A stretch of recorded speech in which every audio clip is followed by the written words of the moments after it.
हां नमस्कार विद्यार्थी मित्रांनो, विकास वंदन या यूट्यूब चॅनलवर आपलं पुन्हा एकदा स्वागत. आपण बघत आहोत मराठी हा विषय आणि मराठी या विषयामध्ये आपण बघणार आहोत संधी हे प्रकरण.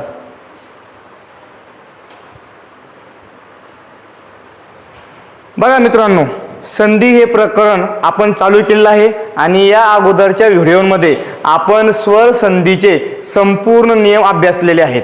आज आपल्याला चालू करायचं आहे व्यंजन संधी. कोणती संधी? व्यंजन संधी.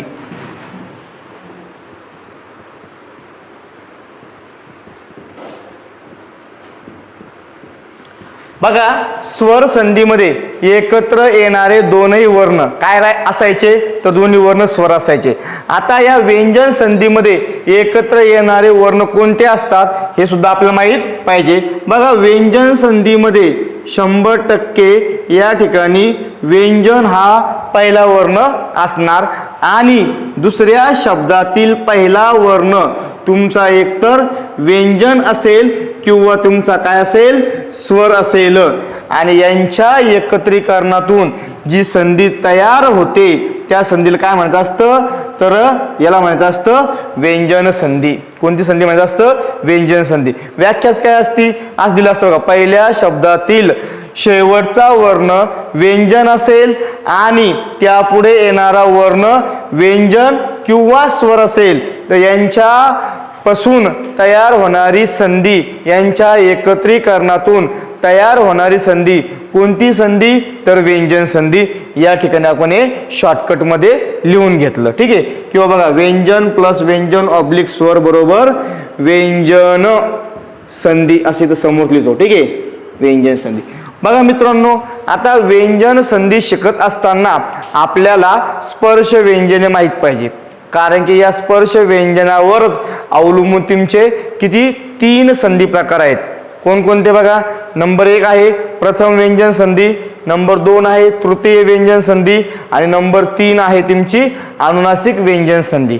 म्हणून या ठिकाणी आपण काय करू? थोडक्यामध्ये आपण तो तक्ता काढून घेऊयात. कोणता? स्पर्श व्यंजनांचा. बघा, या ठिकाणी लिहितो स्पर्श व्यंजने.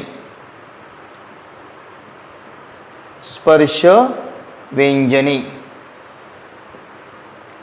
याच्यामध्ये कोणकोणते वर्ण असतात? बघा, मग इथं असं तुमचे कठोर वर्ण, ठीक आहे. इथं असं तुमचे मृदू वर्ण आणि या ठिकाणी असतात अनुनासिके. बघा, वर्णमालेमध्ये आपण हा स्पर्श व्यंजन गट पूर्णपणे शिकलो होतो, ठीक आहे. आणि याच्यामध्ये बघा गट असतात. इथं लिहितो मी क, च, ट, त आणि हे प. हे समोर करूया आपण गट. इथं गट, ठीक आहे. गट.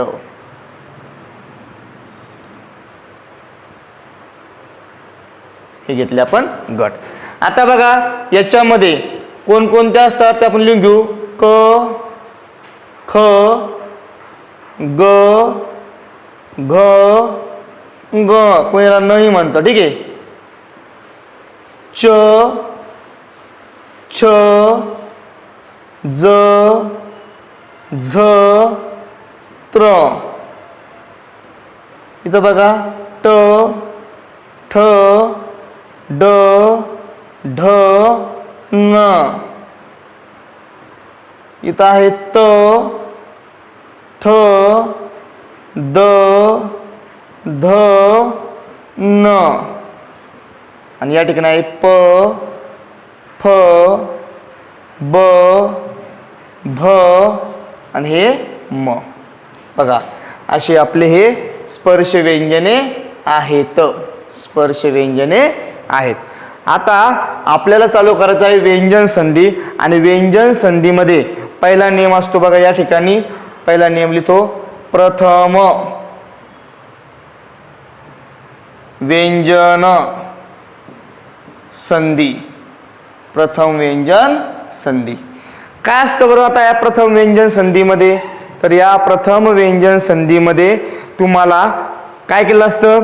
तर या स्पर्श व्यंजन गटातील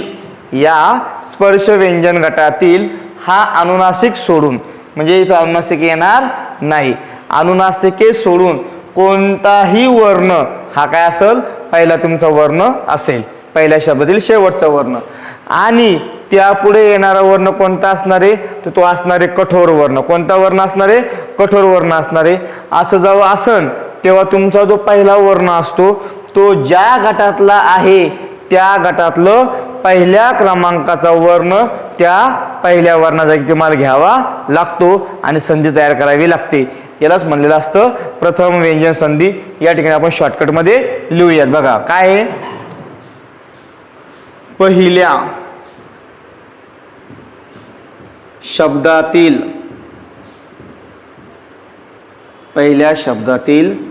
शेवटचा वर्ण हा स्पर्श व्यंजन गटातील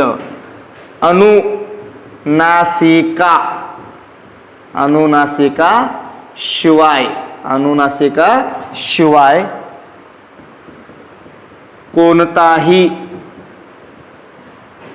कोणताही इतर स्पर्श वर्ण असेल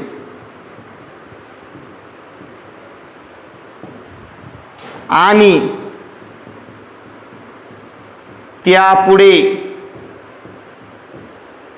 येणारा वर्ण कठोर वर्ण असेल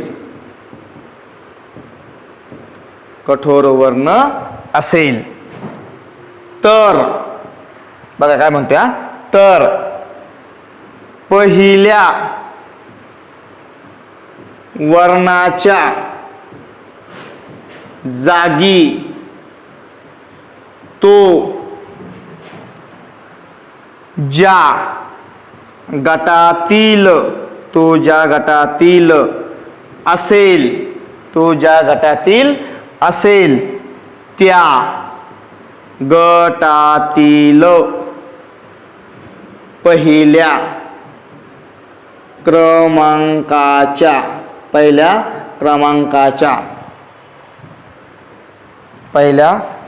त्या गटातील पहिल्या क्रमांकाचा वर्ण पहिल्या वर्णा जागी येतो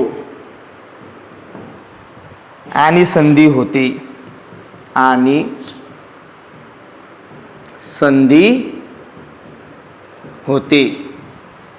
या संधीस प्रथम व्यंजन संधी असे म्हणतात. बघा नियम भला मोठा दिसतोय आपल्याला या ठिकाणी, एवढा मोठा नियम दिसतोय, परंतु जरी नियम एवढा मोठा असला तरी सुद्धा घाबरायचं नाही. हे फक्त दिलेलं एवढं मोठं आहे, परंतु या ठिकाणी जेव्हा आपण लिहू ते शॉर्टकटमध्ये असतं. ठीक आहे. बघा प्रथम व्यंजन संधी म्हणजे काय आहे, तर पहिल्या शब्दातील शेवटचा वर्ण हा स्पर्श व्यंजन गटातील अनुनासिका शिवाय कोणताही इतर स्पर्श वर्ण असेल. बघा या ठिकाणी हे आपले स्पर्श व्यंजने आहेत, हे 10 आणि हे 5. ठीक आहे, म्हणजे एकूण किती आहे 25. आता काय म्हणते नियम की पहिला वर्ण जो आहे तो काय असणार आहे, या 25 पैकी अनुनासिक सोडून कोणताही वर्ण असेल. बरं असेल, ठीक आहे, कोणताही इतर स्पर्श वर्ण असेल आणि त्यापुढे येणारा वर्ण कठोर वर्ण असेल. कोणता वर्ण असेल, कठोर वर्ण असेल. म्हणजे पहिला वर्ण भेटला आपल्याला, पण त्याच्या समोर येणारा वर्ण कोणता असणार आहे, तो कठोर वर्ण असणार. म्हणजे कठोर वर्ण आहे बघा, हे तुमच्या वर्णमालेमध्ये 10 आणि या ठिकाणी हे श आणि हे स असे एकूण 13 वर्ण आपल्या वर्णमालेमध्ये काय आहेत, कठोर वर्ण म्हणून सांगितलेले आहेत. मग या 13 पैकी कोणताही कठोर वर्ण असेल. ठीक आहे, तर पुढे काय सांगतं बघा, स्पर्श वर्ण असेल आणि त्यापुढे येणारा वर्ण कठोर वर्ण असेल तर पहिल्या वर्णाच्या जागी तो ज्या गटातील असेल, पहिल्या वर्णाच्या जागी तो ज्या गटातील वर्ण असेल म्हणून आपण या ठिकाणी गटातील वर्ण असेल त्या गटातील पहिल्या क्रमांकाचे वर्ण पहिल्या वर्णाजागी येते. मग आपला जो पहिला वर्ण असतो तो पहिला वर्ण कोणत्या गटातला आपण ते शोधलेलं असतं. मग तो ज्या गटातला आहे त्या गटातला तुम्हाला काय घ्यायचा आहे, पहिल्या क्रमांकाचा वर्ण त्या पहिल्या वर्णाजागी तुम्हाला घ्यायचा आहे. आणि अशी जी संधी होते त्याला काय म्हणायचं तुम्हाला, प्रथम व्यंजन संधी असे म्हणतात. मग हा वर्ण आपला पुढच्या वर्णासोबत जोडायचा असतो, ते आपण लिहिलं नाही या ठिकाणी, ठीक आहे. परंतु ते आपलं साहजिकच कळतं की आपण दोन वर्ण जोडत असतो म्हणून सनी, ठीक आहे. मग आता बघा या नियमाने बनणारे शब्द कोणते आहेत, तर आपण या ठिकाणी काय करू, शब्द लिहून घेऊयात. बघा ते बघा या ठिकाणी लिहू तुम्ही.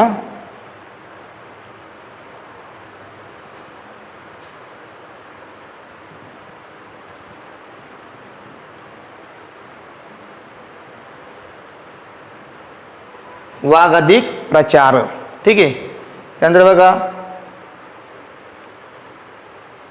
शुद्ध अधिक पिपासा, शुद्ध अधिक पिपासा, ठीक आहे. त्यानंतर बघा आता या ठिकाणी पहिले आपण बघून घेऊ वाघ अधिक प्रचार हा शब्द मी समोर लिहिला. बघा मी आता या ठिकाणी आता एवढं मोठं लिहिलं आपण हे शॉर्टकटमध्ये या ठिकाणी. बघा आता वाघ अधिक प्रचार असं आपण या ठिकाणी शब्द लिहिलेला आहे, ठीक आहे. म्हणजे या ठिकाणी दोन शब्द आपण लिहिलेले आहेत. मग आता या ठिकाणी हा जो पहिल्या शब्दातला शेवटचा वर्ण आहे हा ग आहे आणि दुसऱ्या शब्दातला पहिला वर्ण कोणता आहे तुमचा, तर प्र आहे. कोणता आहे, प्र, ठीक आहे. मग आता नियम काय सांगतोय आपल्याला की पहिल्या शब्दातील शेवटचा वर्ण, पहिल्या शब्दातील शेवटचा वर्ण काय आहे, या स्पर्श व्यंजन गटातील अनुनासिकाशिवाय, अनुनासिक दिसतो तुम्हाला ग, नाही, अनुनासिकाशिवाय इतर कोणताही वर्ण असेल. मग या ठिकाणी ग दिसतोय आपल्याला, इथं ग आहे, ग आपल्याला चालतो. आणि त्यापुढे येणारा वर्ण, बघा त्यापुढे येणारा वर्ण हा काय असेल, कठोर वर्ण असेल. मग या ठिकाणी प आणि र एकत्र आहे, पण आपण जर फोड केली तर अगोदर तुमचं काय येईल, प येईल. काय येईल, प येईल, प. मग या ठिकाणी तुमचं प आहे अगोदर, ठीक आहे. मग आता असं असेल तेव्हा काय सांगितलेलं आहे, हा जो पहिला वर्ण आहे, पहिला वर्ण कोणता तुमचा ग, हा ग बघायचा कोणत्या गटामध्ये आहे. कोणत्या गटामध्ये बरं, हा आहे तुमचा क गटामध्ये, ठीक आहे. मग क गटामधलं पहिल्या क्रमांकाचा वर्ण कोणता आहे या ठिकाणी, तर पहिल्या क्रमांकाचा वर्ण तुमचा आहे क वर्ण. कोणता वर्ण आहे, क हा वर्ण आहे. मग तुम्हाला काय करायचं आहे, तो ज्या गटातील आहे त्या गटातील पहिल्या क्रमांकाचा वर्ण म्हणजे आपल्यासाठी क आहे तो आपल्या ठिकाणी घ्यायचा असतो. आणि त्यापुढे कोणता आहे, मग प्र आहे. मग या दोघांना तुम्ही जोडलं तर काय होईल, असं या पद्धतीने तयार होईल, क ला प्र जोडल्या जाईल आणि मग आपला शब्द तयार होईल. या ठिकाणी बघा ग खाली घेतल्याची गरज नाही आपल्याला, हे प्र खाली घेतल्याची गरज नाही आपल्याला. राहिलं काय ठिकाणी वा, त्या काय तुमचं प्र, आणि राहिलेलं काय चार, शब्द होईल वाक प्रचार. काय होईल शब्द यार, वाक प्रचार. अशा पद्धतीने हा तुमचा शब्द या ठिकाणी तयार होईल, ठीक आहे. तर हा नियमाला म्हणत असतं प्रथम व्यंजन संधी. बघा या ठिकाणी शुद्ध अधिक पिपासा, या ठिकाणी सुद्धा बघा काय दिलेलं तुम्हाला, ध. आता या ठिकाणी बघा शुद्ध अधिक पिपासा असं जर मिळेल असेल ते चुकीचं आहे. का बरं चुकीचं आहे, कारण की या ठिकाणी तुम्हाला ध ला हलंतपणाच पाहिजे. काय पाहिजे, हलंतपणाच पाहिजे. जर हलंत जर नसतं त्याचा अर्थ काय आला असता, या ठिकाणी तुमचं काय आहे, तर अ हा वर्ण आहे. कोणता वर्ण आहे, अ हा वर्ण आहे. मग या ठिकाणी हलंतपणाच पाहिजे. मग या ठिकाणी ध हलंत आहे, ठीक आहे. आणि पुढे काय तुमचं हे पी आहे. मग नियम काय सांगतो आपल्याला की पहिल्या शब्दातील शेवटचा वर्ण स्पर्श व्यंजन गटातील अनुनासिकाशिवाय म्हणजे याच्याशिवाय इतर कोणताही वर्ण असेल, आपल्याला दिसतोय ध, इथं आपल्याला दिसतोय ध आहे, ठीक आहे. आणि त्यापुढे येणारा वर्ण, त्यापुढे येणारा वर्ण कोणता आहे तुमचा, तर तो आहे तुमचा कठोर वर्ण. प कोणता वर्ण आहे, कठोर वर्ण आहे. इथं प दिसतंय तुम्हाला, प कोणता वर्ण आहे, कठोर वर्ण आहे. मग असं असेल तर नियम काय सांगतो, हा जो पहिला वर्ण आहे, पहिला वर्ण कोणत्या गटातील आहे ते शोधायचं. इथं ध आहे, तो कोणत्या गटातला आहे, त च्या गटामधला आहे. मग तो ज्या गटातला आहे त्या गटातला पहिल्या क्रमांकाचा वर्ण कोणता या ठिकाणी, तर या ठिकाणी तो आहे त. कोणता आहे, त आहे. म्हणजेच आपल्याला या ध जागी काय घ्यायचं आहे, त घ्यायचं आहे आणि समोर तुमचं काय आहे, पी आहे. आणि मग या ठिकाणी हे तला जर तुम्ही प जोडलं तर याची विलंटी जी पहिली आहे पहिलीच द्यायची आणि जोडलं तर हे ध खाली घेतलं त्याची गरज नाही, हे पी खाली घेतलं त्याची गरज नाही, राहिलं काय या ठिकाणी शू, हे झालं पी, राहिलेलं हे पासा, शब्द होईल शुद्ध पिपासा. अशा पद्धतीने हा शब्द तुमचा तयार होईल. लक्षामध्ये नसणार लक्षात आणखी एक शब्द बघा या ठिकाणी लिहितो बघा, षड अधिक कोण. ठीक आहे, षड अधिक कोण. बघा आता शॉर्टकट सांगतो या ठिकाणी. षड अधिक कोण काय आहे? पहिल्या शब्दातलं शेवटचा वर्ण कोणता आहे तुमचा? ड आहे. या स्पर्श व्यंजन गटामध्ये तुम्ही पाहिलं तर अनुनासिक तो नाही 100%. मग अनुनासिक नाहीये तर तुम्हाला काय दिसतोय या ठिकाणी? ड दिसतोय, म्हणजे हा मृदू वर्ण आहे, तो आपल्याला चालतो. म्हणजे या 20 पैकी कोणताही वर्ण असला आपल्याला चालतो, मग तो आहे. आणि समोर काय दिसतोय तुम्हाला? समोर दिसतोय तुम्हाला क, म्हणजेच को, म्हणजेच तो काय आहे तुमचा? हेच दिसतोय तुम्हाला क. कोणता वर्ण आहे? कठोर वर्ण आहे. मग नियम काय सांगतो? असं असल तर हा जो पहिला वर्ण आहे तो पहिला वर्ण कोणत्या गटातला ते बघायचं. हे ड टच्या गटामधला आहे, त्यातलं पहिला वर्ण कोणता असतो? हा ट असतो. मग तुम्हाला याचं काय घ्यायचंय? फक्त हे ट घ्यायचं आहे आणि समोर तुमचं को आहे. जर तुम्ही जोडलं ते काय होईल? ट को. कारण ट वेगळ्या पद्धतीने जोडता येत नाही, असं जोडून घ्यायचं. ड खाली घेतलंय, डचं आपण ट केले गरज नाहीये. हे को आपण खाली घेतल्याची गरज नाहीये. राहिलं काय या ठिकाणी? श. ठीक आहे, त्याले ट, हे को आणि राहिलेले न. शब्द होईल षटकोन. काय होईल? शब्द षटकोन. तर अशा रीतीने हा होता तुमचा प्रथम व्यंजन संधीचा नियम. मित्रांनो आता या ठिकाणी तृतीय व्यंजन संधी आहे. कोणती आहे? तृतीय व्यंजन संधी. हा नियम आपल्याला शिकायचा आहे. बघा आता या ठिकाणी काय सांगतं बघा. आता या ठिकाणी तुम्हाला या स्पर्श व्यंजन गटातील काय म्हणतो बघा, या स्पर्श व्यंजन गटातील कठोर वर्ण असणार. कोणता वर्ण असणार? कठोर वर्ण असणार. बघा बघा या ठिकाणी लिहितो मी. स्पर्श व्यंजन गटातील, स्पर्श व्यंजन गटातील कठोर वर्ण, कठोर वर्ण. ठीक आहे, स्पर्श व्यंजन गटातील कठोर वर्ण प्लस. आता प्लस म्हणजे काय असतं? दुसऱ्या शब्दातील पहिला वर्ण घ्यायचा आपला. ठीक आहे, प्लस काय बघा समोर या ठिकाणी अनुनासिका, अनुनासिका शिवाय, अनुनासिका शिवाय कोणताही मृदू व्यंजन वर्ण ऑब्लिक स्वर.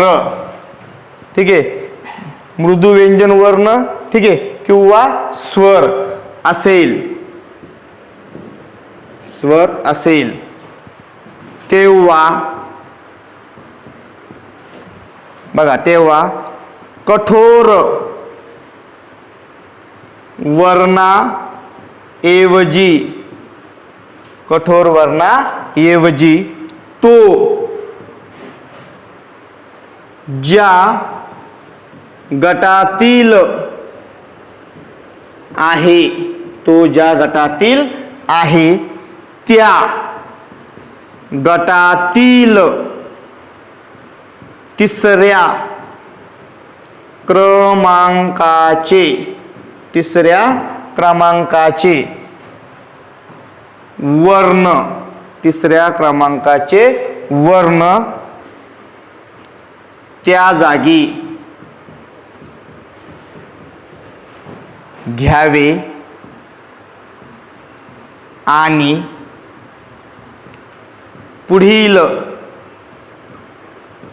वर्णासोबत, पुढील वर्णासोबत जोडावे,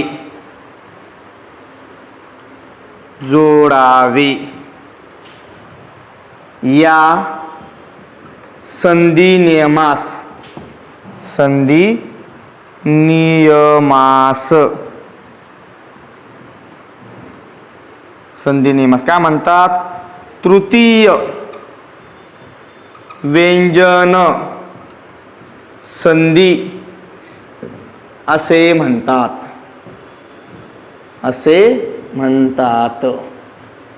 बघा आता या ठिकाणी काय सांगितले बघा तुम्हाला की तृतीय व्यंजन संधीमध्ये जो पहिला वर्ण असतो, कोणता वर्ण असतो, जो पहिला वर्ण असतो, हा पहिला वर्ण काय असतो तर स्पर्श व्यंजन गटातील, कशातील म्हणतो बघा मी, स्पर्श व्यंजन गटातील कठोर वर्ण असतो. कोणता वर्ण असतो, कठोर वर्ण असतो. आणि बघा या ठिकाणी दुसऱ्या शब्दातील पहिला वर्ण, म्हणजे आपण प्लस टाकेल बघा या ठिकाणी, दुसऱ्या शब्दातील पहिला वर्ण अनुनासिकाशिवाय, अनुनासिक चालणार नाही, अनुनासिक सुद्धा कोणता वर्ण आहे तर तुमचा मृदू वर्णच आहे हे लक्षात घ्या, परंतु तो चालणार नाही.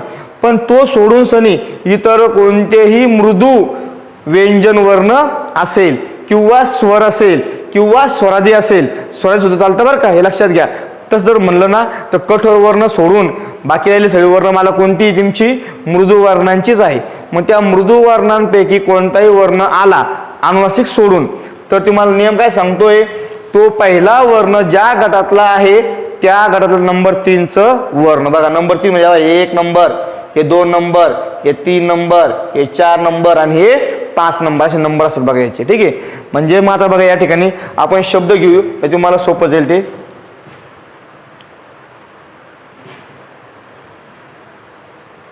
वाक अधिक ईश्वरी, वाक अधिक ईश्वरी. ठीक आहे, दिक अधिक अंबर, दिक अधिक अंबर. ठीक आहे, इथे एक घेऊ आपण, सत अधिक बुद्धी, सत अधिक बुद्धी. बघा मित्रांनो आता या ठिकाणी वाक अधिक ईश्वरी आपण घेतलेलं आहे. मग या ठिकाणी आपण बघितलं की तर पहिल्या शब्दातला शेवटचा वर्ण, पहिल्या शब्दातला शेवटचा वर्ण कोणता वर्ण आहे तर बघा पहिल्या शब्द शेवटचा वर्ण तुमचा क आहे. मग आपलं नियमच सांगितलेलं आहे, काय सांगितलेलं आहे की पहिल्या शब्दातील शेवटचा वर्ण हा काय असणार आहे, या स्पर्श व्यंजन गटातील कठोर वर्ण असणार आहे. मी इथं क दिसतंय, इथं क कोणता वर्ण झाला, कठोर वर्ण झाला. आणि त्यापुढे येणारा वर्ण, त्यापुढे येणारा वर्ण हा काय असणार आहे तर हा असणार आहे मृदू व्यंजन किंवा स्वर, किंवा स्वरमध्ये तुम्ही स्वरादी सुद्धा दाखवू शकतात. तर असेल तर काय होणार आहे, हा जो पहिला वर्ण आहे बघा त्या ठिकाणी ई आलेलं आहे, ई काय आहे तुमचा स्वर आहे. मग हा पहिला वर्ण जो आहे, पहिला वर्ण ज्या गटातला आहे त्या गटातला नंबर 3चा 1 2 3, 3 नंबरचा वर्ण कोणता आहे, ग आहे. आपल्या या ठिकाणी घ्यायचं असतं ग आणि समोर तुमचं काय आहे ई. मग आता ग आणि ई तुम्हाला जोडायचं आहे. मग ग मध्ये जर तुम्ही ई मिळवलं या ठिकाणी काय तयार होईल तुमचं, ते तयार होईल तुमचं गी, कारण की या ग मध्ये हे ई मिसळलं, हे दीर्घ ई असतं म्हणून तयार होईल तुमचं गी. ठीक आहे, मग आता या ठिकाणी क आणि ई आपण खाली घेतलेलं आहे, त्यांचं मिश्रण केलेलं आहे. ठीक आहे, मग राहिलं काय ठिकाणी वा, इथं लिहून घ्यायचं वा. तयार झालेलं काय तुमचं गी, हे लिहून घ्यायचं गी. आणि राहिलेलं काय तुमचं श्वरी, शब्द होईल वागेश्वरी, वागीश्वरी असा शब्द तुमचा तयार होईल. लक्षामध्ये बघा नसमध्ये बघा नंतर दिक अधिक अंबर, दिक अधिक अंबर हा शब्द लिहिला तुम्हाला बरं का. ठीक आहे, आता या ठिकाणी बघा हे जे क आहे या क ला या ठिकाणी हलंत दाखवलेलं नाही, हे आपला हलंत दाखवावं लागणार आहे. बघा काय जाणून विरोध ठेवलं बरं का मी या ठिकाणी, क तुम्हाला हलंत असणार आहे. जर तुम्ही याला हलंतपणा दाखवला नाही तर हा शब्द तुमचा व्यंजन संधी शब्द होणार नाही. मग या ठिकाणी हलंतपणा पाहिजे. ठीक आहे, मग आता या ठिकाणी काय आहे तुमचं, इथं बी तुमचं क आहे आणि समोर तुमचं काय पहिले अ आणि मग काय अनुस्वार, म्हणजे या ठिकाणी पहिले काय तुमचा स्वरच आहे. ठीक आहे, मग आता नियम काय सांगतोय की या पहिल्या वर्णाच्या समोर जर तुमचा स्वर आला आणि पहिला वर्ण कोणता असणार आहे, कठोर वर्ण, एक क कठोर वर्ण आपल्याला माहित आहे. आणि अम म्हणजे स्वरादी आहे, त्याच्यात आधी स्वर असतं म्हणून इथं अ हा पहिले स्वर आहे. ठीक आहे, असं असल तर नियम सांगतो हा जो क आहे तो ज्या गटातला आहे त्या गटातला बघा गट बघितलं त्या गटातला तिसऱ्या क्रमांकाचा, पहिल्या दुसऱ्या तिसऱ्या क्रमांकाचा कोणता वर्ण आहे तर ग वर्ण आहे. कोणता वर्ण आहे, ग वर्ण आहे. तो ग वर्ण तुम्हाला घ्यायचा. आणि समोर काय आहे तुमचं अम आहे. मग हे जर तुम्ही जोडलं तर काय होईल या ठिकाणी, हे होईल तुमचं गम. गौरान स्वर येईल फक्त, बाकी ठीक आहे. आणि हे हलंतपणा अमुळं निघून जाईल. मग असं झालं तर क आपण घेतलं तर निघून जाईल, अम घेतलं तर निघून जाईल. राहिलं काय या ठिकाणी दी, त्याला गम, आणि राहिलेलं पर. शब्द होईल दिगंबर. काय शब्द होईल, दिगंबर शब्द होईल, दिगंबर. ठीक आहे. बघा आता सत अधिक बुद्धी. आता या ठिकाणी लक्ष द्या, सत अधिक बुद्धी काय दाखवलेलं तुम्हाला या ठिकाणी, त दाखवलेला आहे. आणि समोर काय आहे तुमचं, या ठिकाणी आहे बू. ठीक आहे, त आणि हे बू. आता नियम काय सांगतोय की पहिला वर्ण काय असणार तुमचा, कठोर वर्ण असणार आहे. कोणता वर्ण असणार आहे, कठोर. हे त दिसतंय की त, बघा या ठिकाणी तुम्हाला त दिसतंय, हे त कोणता वर्ण आहे, कठोर वर्ण आहे. भेटला आपल्याला कठोर वर्ण. आणि त्यापुढे येणारा वर्ण कोणता असणार आहे, मृदू व्यंजन वर्ण. कोणता असणार आहे, मृदू व्यंजन वर्ण.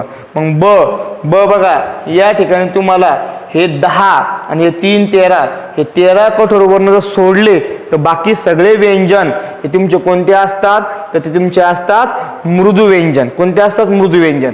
हे अनुसूत्र काय तुमचे मृदू व्यंजन आहे, पण ते चालणार नाही. पण बाकी ते सोडून सगळे चालणार आहे. मग या ठिकाणी तुम्हाला कठोरमध्ये ब दिसत नाहीये, म्हणजे साहजिकच तो कोणता झाला, तो झाला तुमचा मृदू वर्ण.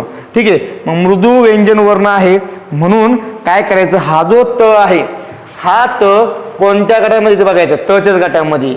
मग तच्या गटाचा तिसऱ्या क्रमांकाचा वर्ण कोणता आहे, 1 2 3, तो आहे तुमचा द. म्हणजेच तुम्हाला आता जर काय घ्यायचंय, आता या ठिकाणी द घ्यायचंय. आणि समोर काय आहे तुमचं या ठिकाणी, ते आहे बू. मग या ठिकाणी तुम्ही जोडलं तर हे काय होईल तुमचं दल दस होईल आणि हे असं बू लबू तयार होईल. ठीक आहे. आणि मग हे त खाली घेतलं होतं त्याची गरज नाही आहे, हे बू खाली घेतल्याची गरज नाही. राहिलं काय या ठिकाणी स. ठीक आहे. त्याले द, हे बू, आणि राहिलेलं हे धी. शब्द होईल सदबुद्धी.